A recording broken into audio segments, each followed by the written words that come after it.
You are working on a bill. There's two issues I want to talk to you about, the opioid crisis, but also the suicide rate of farmers. It's called the Stress Act. We'll put on the screen some of the highlights. The Stemming the Tide of Rural Economic Stress and Suicide Act.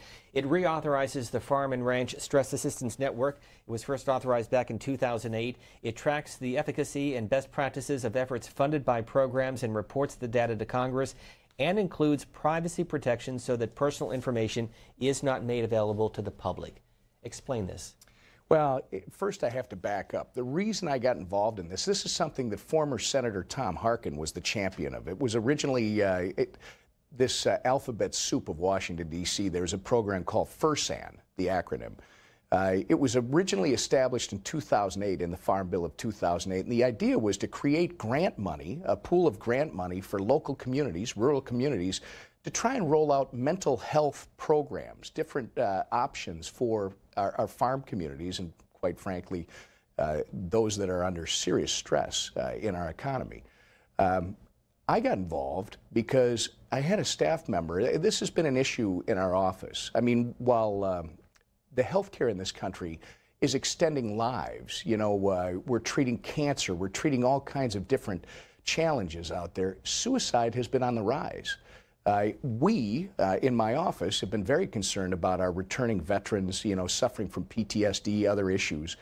I had no idea until it was brought to my attention that in our farm communities, suicide is 5 times the national average. Why? Well, it's a lot because these folks are independent. They're on their own. They can't control variables like weather and the commodities markets out there, which are depressed right now. Dairy, which is the #1 industry in the biggest, the county with the largest city in my district. Dairy is tough. For the farmers in my district, for every gallon of milk they're producing, 25 cents. So there's a lot of stress. They're isolated. They're tied to the land. You know, these farms that have been family farms for generations, when they start to become financially stressed, it only adds to their isolation. I'll give you an example. Minnesota has 1 mental health counselor for the entire state. On a slow day, this gentleman gets 16 calls. On a regular day, he's getting 40 calls a day. So the Stress Act, the idea would be to bring back a bill that it expired in 2014. We suspect because the champion of this legislation, Senator Harkin, retired, it expired.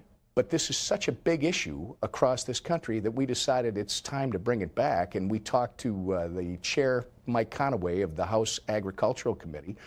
He not only thought it was a good idea, he encouraged us to bring it back. And I understand, I think it was yesterday, it was certainly this week, the Senate is moving their farm bill, their version of it, and Jody Ernst and one other, I think it might, Tammy Baldwin.